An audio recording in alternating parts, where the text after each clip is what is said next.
everybody, how's it going today? I am at one of my clients, was actually my daughter's house. I recently did a blog about a month and a half ago about my daughter selling her house in the seller's market in price war, and she bought a new house that she's now renovating. Of course, she's hired her dad to come and have a look at it and look and do work at it. So I'm here and I'm just going to walk you through. We're going to do a bit of a house inspection for those of you who are interested in investing in real estate. They got a good deal on this house in a great area, and we've already started doing some work, but we're going to walk through and I'm going to point out some of the things that I pointed out to her during the inspection phase that, a few tips and tricks when you're looking at real estate. And I'm just going to pause the camera and turn it around. Okay, here we are. We're inside the house, obviously. We're walking through. This is the main living area. Now, the first thing we see is a fireplace. This fireplace, a couple of things. One, we were pointed out that there was a problem with the flue, so this is an unusable fireplace. But the other thing I'd like to point out is that when you look at the surround around the fireplace, it's not fireproof. It's actually wood construction. Has to be minimum 24 inches away from the firebox. So I told my daughter, what you want to do here probably is reface your fireplace and probably do a gas insert if you want to use it. Right now it's just a fake fireplace even though it's real. So that's one issue. The other thing is obviously the placing is, we already started doing some painting. For the most part, this house is basically what we call a lipstick job. It's just paint and flooring, minor stuff as far as renovating goes. Now we're going to walk through into the kitchen. 1985, previous owners have put on a big addition and renovated their kitchen. So here you'll see, we'll pan around. We installed a new dishwasher because the kitchen didn't have a dishwasher, which we had to run new lighting for. We also brought in an electrician because we had pointed out that there were some issues with some of the wiring. Part of the house was built in 1950, the original part of the house, and then the addition. So there was some work done, but part of the house had ungrounded wiring. So when we get down to the basement, we'll have a quick look at the firebox and show you that. So as you can see, the house is in actually pretty good shape. They got some nice built-ins here, some really nice hardwood flooring, nice great big kitchen. So we're gonna walk through here and then we'll take a quick look at the basement. Down here.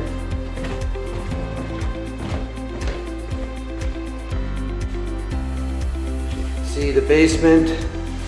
Here's the electrical panel. As we look up, you can see there's some old wiring here.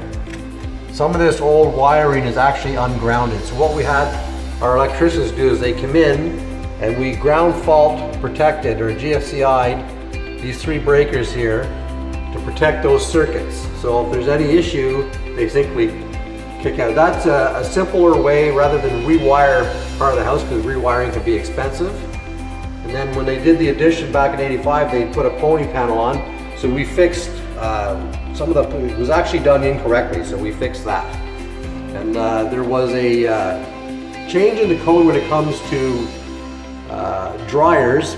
Back when they wired this house, they could use 40 amp breakers. Today they use 30 amp breakers, so we had an oversized breaker on the wiring for the dryer. So we put in, I believe it's up here actually. We put in a new 30 amp breaker to fix that, so the house is now to code. And we'll come through here. This is one part of the old part of the house where there's a rec room. And you'll notice here where we started doing some plaster patching. When I go outside, we're going to talk about the window wells. There's an issue here with window wells and drainage and grading. So there was probably water going in, and if you can see here, the window well is essentially full. And I don't believe that it's actually done correctly. So there was a water issue here, so we fixed we're patching where there was a little bit of mold. So that was one little issue.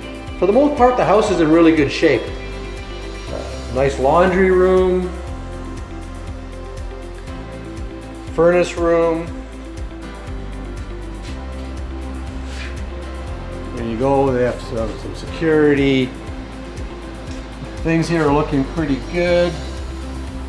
Actually, the furnace, I do believe this furnace was replaced. It's got all its inspections and all the reports, all that stuff has been done properly. So that's all good news. And then we come in, this is where the addition was. So it's all done properly. Again, we're gonna have a look outside because the main issue in this house to be careful of is the drainage on the outside. So we'll have a look at that. But you can see here where they've done what we call underpinning. This addition was built below the level of the original house, so they had to underpin the foundation. So this was done correctly. And in that period of house, they may or may not have had weeping tile, and it wasn't hooked up to a storm sewer. So they put in a sump pump that pumps up into a French drain system because the addition has weeping tile. So it has to go somewhere. So they put in what's called a French drain system using a sump pump. So all that's done correctly. So now we'll take a quick run upstairs. For the most part, there's not very much wrong with this home.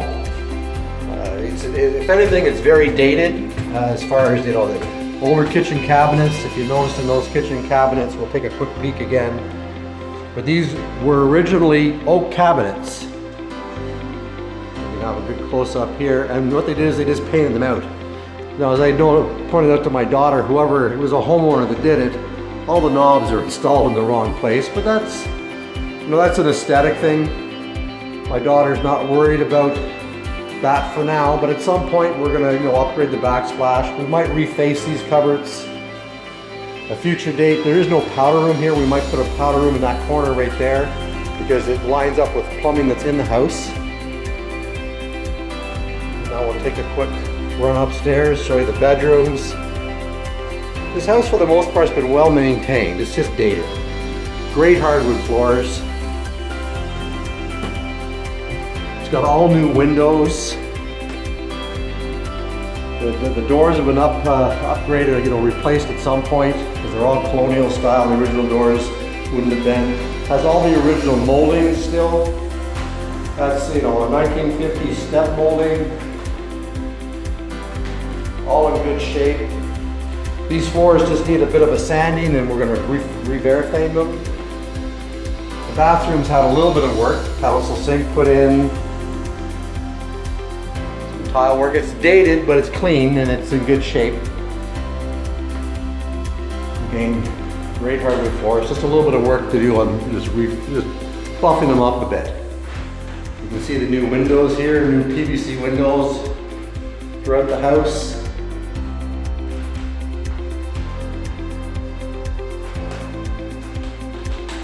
There you have it. Fairly good shape. So I'm going to just stop here. We're going to go outside. I'm going to talk to you about drainage systems and window wells.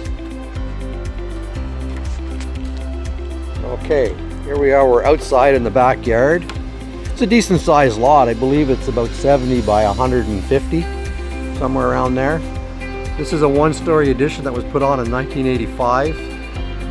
The house has been re-roofed. It's got a proper ventilation system on the roof. You can see the chimney stack vent system that worked well on homes today.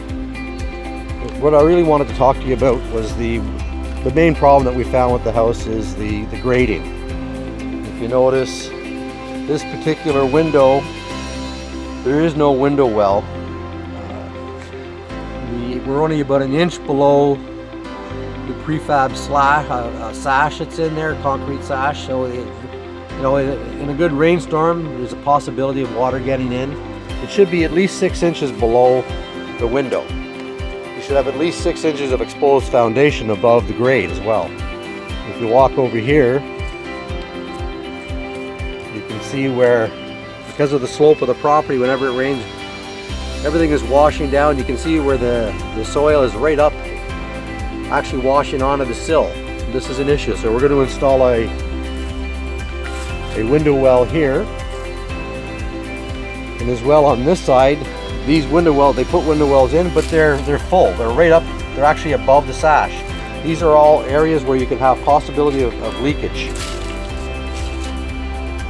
So because of the grade, you step back, you can see that everything is sloping towards the house. This is not a good idea. But because we already have a retaining wall here, we're going to put in a drainage system kind of following and skirting the patio stones here to take and pipe it out to kind of like a French drain system. So we're going to put in a drainage system to help with the water flow, and then also clean out these window wells.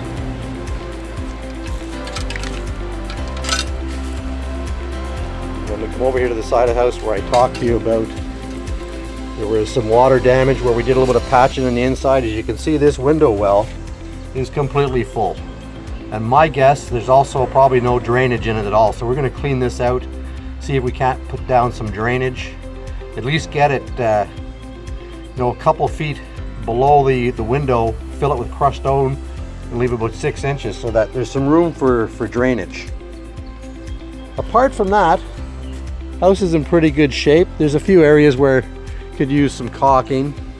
See around the old window sash, needs some caulking in around that. There used to be some vine growth up on the siding. Somebody's pulled it all off. We're going to clean that off. Not a good idea to have vegetation growing on your house. It can cause problems with your facade, with the siding, etc. So that's our quick walkthrough, a bit of an inspection. My daughter and her partner bought this house. They were a little worried about the price, and when they told me the price, one thing when you're investing in real estate, home ownership is great, but they're not always an investment. When you're looking at the cost of homes today, I'm just going to flip the camera around here for a sec. As I was saying, home ownership today, not always an investment. Sometimes you can drastically overpay, especially if you're buying and paying for a house over 25 years. They end up being forced savings programs. They're not really an investment. In fact, home ownership, for the most part, can be a liability. So you have to be careful what you buy and realize that. In this case, my daughter invested in a neighborhood where there's been a lot of upgrading and redeveloping over the past 30 years, going on maybe even 40 years. So, within a 1 block radius, there are homes that are double and sometimes triple the value of this home and what she paid for it. So there's lots of room if she wanted to spend some money to upgrade. For example, if she wanted to put in a new kitchen, if she wanted to maybe create a master ensuite, because there is no master ensuite here. These would be all things that would add value to the home. Lots of room for her to profit if they decided at some point to sell this house.